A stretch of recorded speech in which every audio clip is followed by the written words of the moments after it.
मित्रांनो, शासनाने शेतकऱ्यांसाठी सौर फवारणी पंप योजना चालू केलेली आहे. या योजनेअंतर्गत सौर फवारणी पंप खरेदीवर शासन 50% पर्यंत अनुदान शेतकऱ्यांना देत आहे.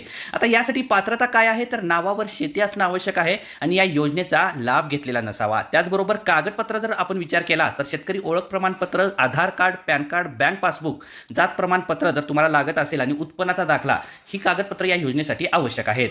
या योजनेचे फायदे नेमके आपल्याला काय होणार आहे, तर सिंचन खर्च कमी होणार आहे, डिझेलचा खर्च वाचणार आहे, म्हणजे स्वस्त फ्री सौर ऊर्जेचा वापर करून आपण हा पंप चालू शकणार आहे. कृषी उत्पादनात वाढ होईल, पंप अर्ध्या किमतीत उपलब्ध आहे, विजेचा खर्च वाचेल आणि पीक व उत्पन्न शेतकऱ्यांचं वाढेल.